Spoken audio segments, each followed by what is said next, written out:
Hey everyone, today we're doing a lineup overview for the 2024 Dodge Durango models. The Durango has lived on since 1998 through 3 generations, and in this video I'll go over the lineup and see what has changed for this year, looking at things like trim levels, engines and transmissions, colors, standard features, and changes from 2023 or last year. You'll find the video outline on screen, and let's get into it. As for the future of this SUV, I talked more about this in my Mopar Future News video, but the current Durango will continue production at the Detroit Assembly Complex through 2025. So 2024 and 2025 will be much of the same that we're seeing now with the current models.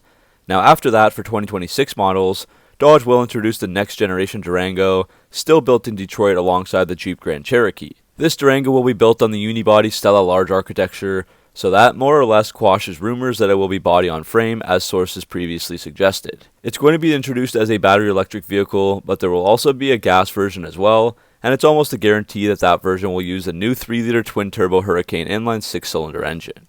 Aside from the rumors last year, there has been no other talks about the Stealth nameplate coming in instead of the Durango. We will likely see the future Durango come out in concept form in late 2024 or early 2025. This is a smart decision from Dodge, as this is one of the longest running and most popular SUVs in the American and Canadian markets today. And it's still very popular, as over the past 11 years in just the US, Dodge is selling over 63,000 units annually, which is a pretty decent figure. Now we'll move on to the lineup. Just like last year, the 2024 Durango will have 6 major trim levels, including SXT, GT, RT, Citadel, SRT 392, and the Hellcat.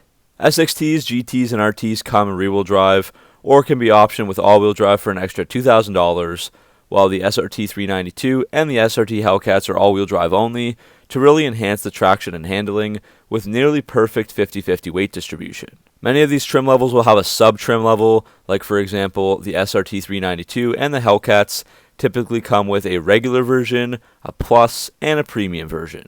Also interesting to see the Hellcat return again, so much for the 1-year limited production run of 2021, and this one starts at $103,590 US, by far the most expensive MSRP for a Durango. Now let's look at the visuals.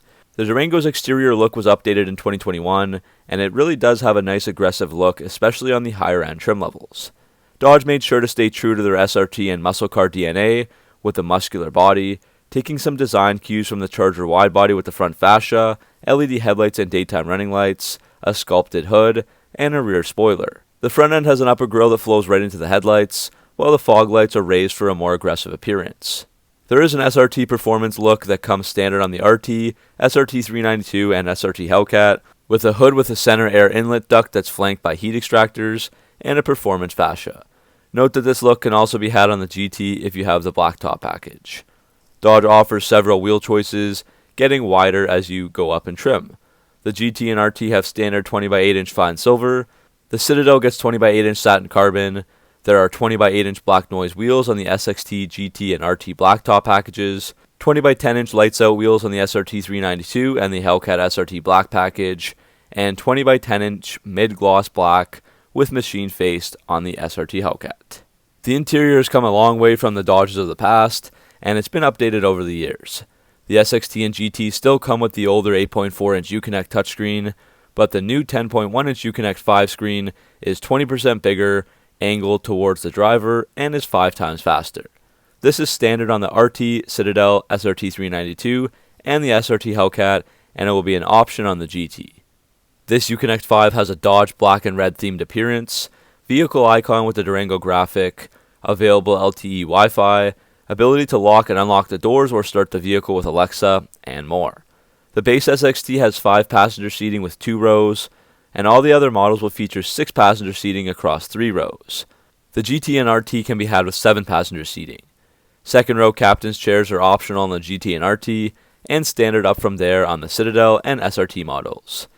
Seats are finished in cloth, Napa leather, or Laguna leather, which is usually reserved for the Hellcats.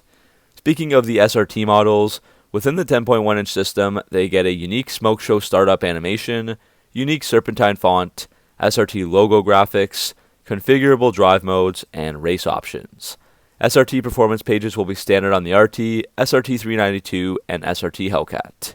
The Durango also offers more than 60 safety and security features, with the highlights shown on screen. Also new for 2024, Blind spot monitoring is standard across the entire Durango lineup, and there's a new blind spot monitoring with trailer detect function that's included with the trailer tow group. Now we'll check out the standard colors inside and out. On the inside, Dodge offers black, radar red, vitra gray, ebony red, and demonic red in a variety of cloth, leather, and suede seats. The light frost version from 2023 has been removed. As for the exterior, Dodge expanded the paint options for 2023, and those just carry over here untouched, with diamond black, destroyer gray, octane red, white knuckle, frostbite, night moves, red oxide, and triple nickel for 2024. Now we'll spend some time covering the powertrain. Unfortunately, almost nothing has changed on this front for some time. As I'm talking, I'll also throw a lot of information on screen as well, so it's easier to follow along. The Durango only offers the TorqueFlite 8-speed auto, and there are different variations of this, like a heavy-duty version for the Hellcats. This transmission has been specifically calibrated for the Durango, taking into account many variables like engine torque gradients, kick-down events, tire slip, and downshift detection to create an adaptable performance experience. The transmission can be manually shifted with the paddle shifters that come on most models. The SXT GT and Citadel have the 3.6-liter Pentastar V6 engine with 295 horsepower and 260 pound-feet of torque. Performance numbers for the V6s show a 0 to 60 in around 7.6 seconds and the quarter mile in 15.8 seconds, and those go down around 0.2 of a second with the all-wheel drive. Durangos with the Pentastar can tow 6,200 pounds. The next engine up is the 5.7-liter Hemi V8 that comes standard with the RT or is typically around a $4,000 upcharge if you do want it with the Citadel. This engine produces 360 horsepower and 390 pound-feet of torque and is able to do 0 to 60 in 6.4 seconds and the quarter mile in 14.9 seconds, and again shave off maybe 0.2 of a second for the all-wheel drive versions. These can tow 7,400 pounds. The SRT 392 gets a 6.4-liter Hemi V8 with 485 horsepower and 475 pound-feet of torque. This model does 0 to 60 in 4.4 seconds, the quarter mile in 12.9 seconds, and has a towing capacity of 8,900 pounds. On both the 5.7-liter and 6.4-liter Hemis, there is the MDS fuel saver technology, standard, which deactivates 4 cylinders under certain conditions to try to improve the fuel economy. The SRT Hellcat returns for its third year now, with the 6.2-liter supercharged Hemi V8 with 710 horsepower and 645 pound-feet of torque. This vehicle can hit 0 to 60 in just 3.5 seconds, the quarter mile in just 11.5 seconds, and has a top speed of 180 miles an hour. As for fuel economy, the Durango fares just okay in this regard, but if you do care about that, here are the numbers that show all the various engines offered and their fuel economy ratings in miles per gallon, all displayed city/highway/combined. Now let's have a look at some of the more popular packages that are offered by Dodge. It appears as if Dodge no longer will offer the Hemi Orange Appearance Package. While this looked great, it wasn't great value in my opinion, and it wasn't marketed well at all, so not too many people knew about it, and they were tough to find. The Durango is often used for towing, so the Tow and Go is a popular package offered on the RT all-wheel drive, and new for 24, it'll also be available on the Citadel all-wheel drive. This usually costs around $6,000 extra and adds a whole lot of features like an increased top speed of 145 miles an hour, wider 20 by 10 inch hyper black wheels with Pirelli Verde Zero tires, SRT active damping suspension, electronic limited slip differential, and black Brembo brakes. Only the RT versions of this will add the retuned SRT Performance tuned exhaust. Most trims will offer a Plus and a Premium package, but we'll focus on the Hellcat versions. The Plus Hellcat includes high-performance Laguna leather seats, trailer tow group, a power sunroof, and adaptive and advanced safety features. The Premium package for the SRT Hellcat adds to the Plus features with red seat belts, a leather-wrapped instrument panel, carbon fiber interior accents, and a Harman Kardon 19-speaker sound system. We should also see the blacked out packages return. That means the blacktop package, which is offered on the SXT, GT, and RT, and this is an appearance package that typically costs around $2,000 and comes with 20 by 8 inch black noise wheels, gloss black badges, a gloss black grille, dual bright exhaust tips, and body colored fascias, moldings, headlight bezels, and shark fin antenna. The Hellcat also has its own version, which is the SRT black package, with 20 by 10 inch lights out wheels, Eclipse black exhaust tips, gray metallic badges, and a satin black Dodge taillight badge. The last thing to talk about today would be some standard features on the best Durango offered, which is the Hellcat. Dodge promised that the 2021 Durango Hellcat would be a one-year model only, and they ended up producing 3,000 of those. Well, Dodge would lie, as they brought it back for 2023 without any specific limited quantities, and now it's back again for 2024.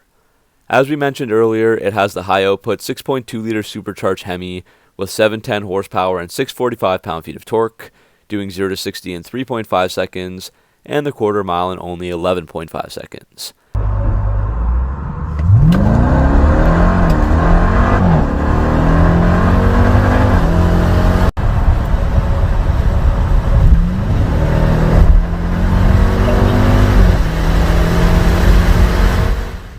This engine uses a 2.38-liter supercharger and can run up to 11.6 psi of boost. It gets a cast iron engine block with water jackets between the cylinders for optimal cooling, forged steel crankshaft, forged alloy pistons, forged connecting rods, heat-treated aluminum cylinder heads, sodium-cooled exhaust valves and hollow stem intake valves, a 92mm throttle body, and many other features. The exhaust system is tuned to deliver a throaty Dodge sound, and it uses the TorqueFlite 8 HP95 8-speed automatic with paddle shifters and 7 different modes including Auto, Sport, Track, Snow, Tow, Eco, and Valet. Finally, here's a few slides that show the recap of the 2024 changes. So that's it, guys. What do you think of the 2024 Dodge Durango? As always, thanks for watching. Make sure to like and subscribe for all your Mopar content, and I'll see you in the next video.